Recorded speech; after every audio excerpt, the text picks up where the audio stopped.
This is pretty awesome, such a visceral experience. This is a perfect example of a modern classic motorcycle.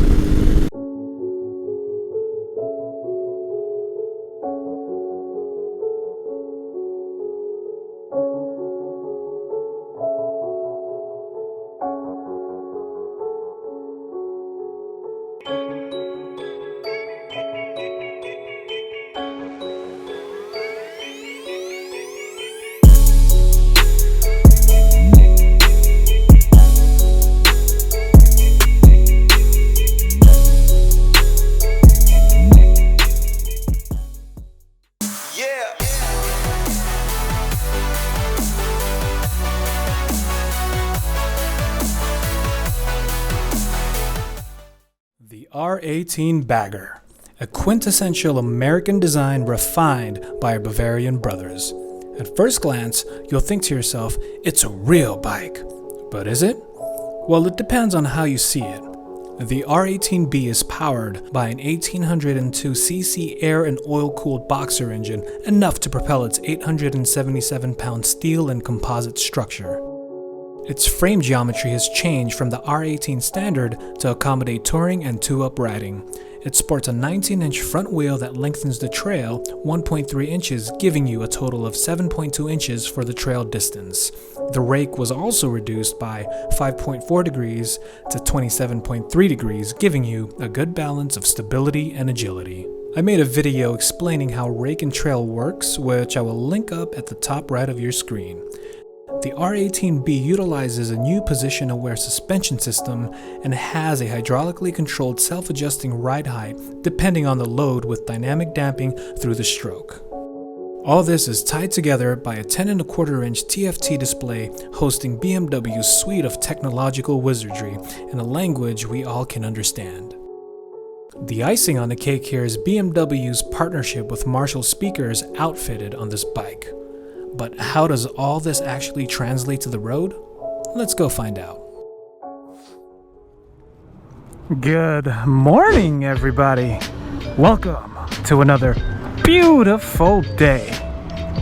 So today, guys, we're here back at West Valley Cycles doing another test ride. And today, we're going to be on the 2022 R18 Bagger. Now let's see if my camera bag actually fits in one of the saddlebags. Oh, it actually fits in there. That is quite convenient. It fits. It fits. That is awesome. That is a game changer right there. All right, let's see what we have here. This has a pocket for your phone. Barely makes it in there with the case. I have the iPhone XR. That's quite a snug fit. Let's see if it'll actually close. It does. Perfect. And then we've got this here, which is where you top off your fuel. Neat little compartments here, keeping the tank really clean. So this bike comes equipped with 3 different riding modes. We have rain, we have roll, and then we have rock. Today we're going to be testing out the rock version so that way we can get the full experience of this 1800cc boxer engine. Alright, so it has a little heft to it, weighing in at about 877 pounds.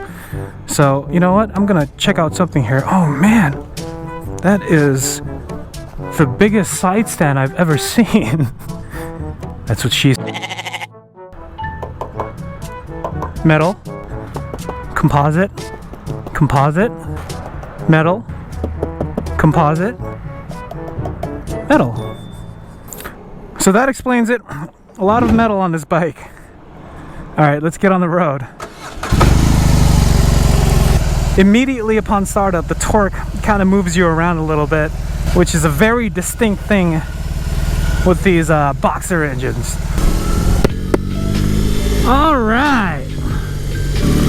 So today, guys, I'm going to be squidding a little bit, but I do have my track vest with a chest protector and a back protector. And the reason why I'm sort of squidding is because it is going to be 90 degrees Fahrenheit. Tons of vibration on the floorboard. Oh man, it feels like I'm getting a foot massage. Has really good stability when you're braking in traffic. It doesn't feel like the bike's gonna move left or right, tip over.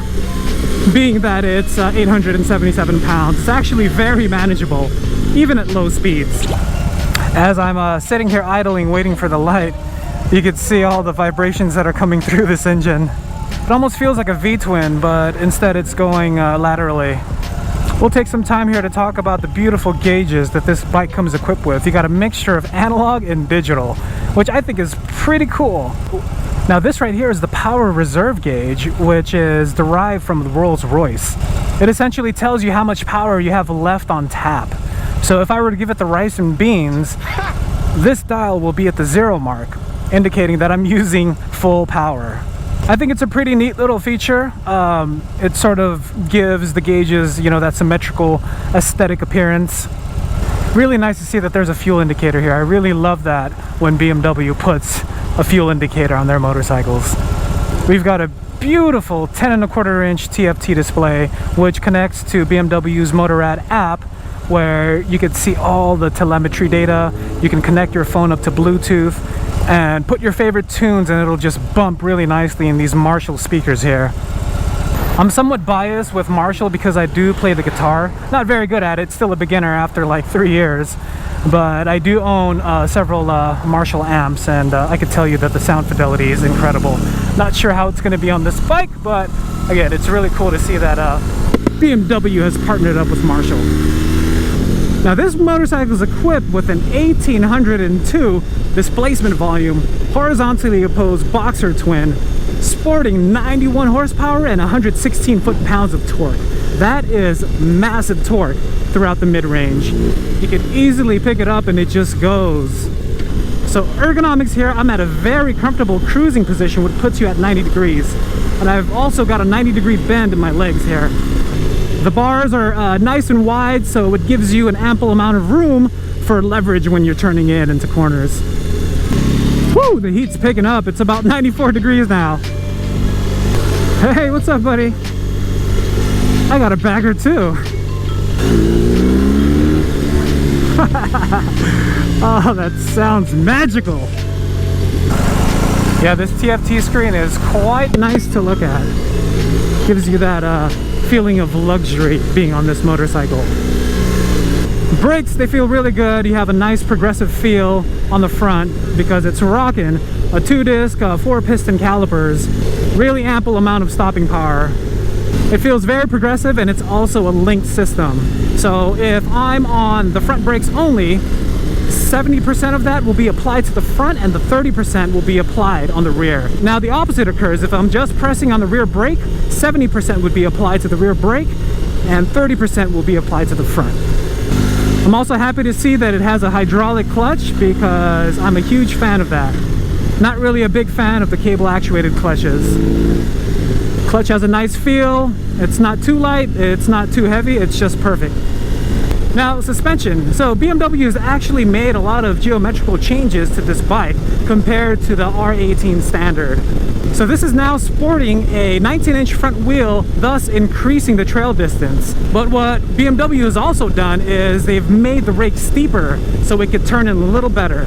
So between the 19-inch front wheel and an increased trail distance, this should feel very stable upon cornering. We're gonna go ahead and test that here in our beautiful canyon. Suspension's also electronically dampened, and it self-adjusts the ride height based on the rider's weight, which is pretty cool. I also notice at higher RPM you get less of the vibration on the floorboards and the handlebars. Very, very smooth power delivery due to that massive mid-range torque. Man, this feels like a breeze taking it through the canyons. The nice thing is you don't feel a lot of torque steer when you're cornering with this engine.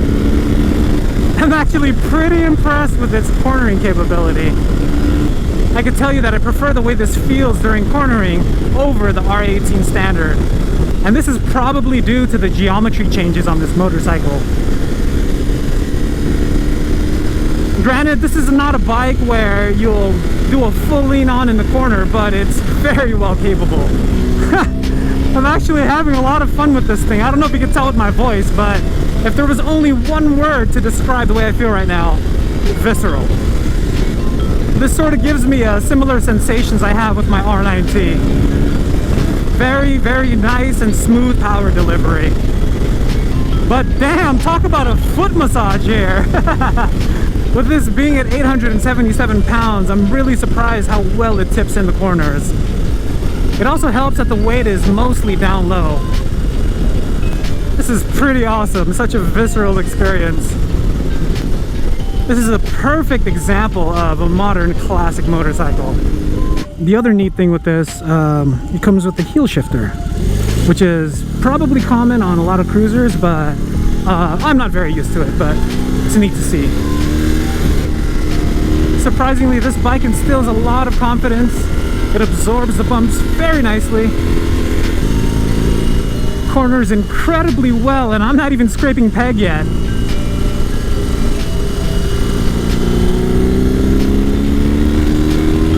Pretty damn good for a cruiser in my book.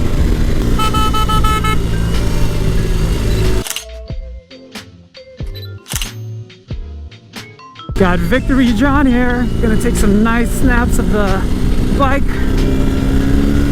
Horn works pretty good. Certainly got John's attention.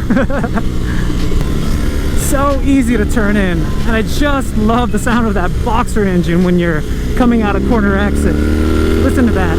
Oh, beautiful. Suspension has about 4.7 inches of travel on both the front and the rear end, and it's hydraulically adjusted by a servo motor. I can't say that I've ridden a cruiser that handles this well. Good job with the geometry changes here, BMW. Quite bumpy section here. The servo motor on the suspension is doing a nice job. We'll do another pass here with Victory John.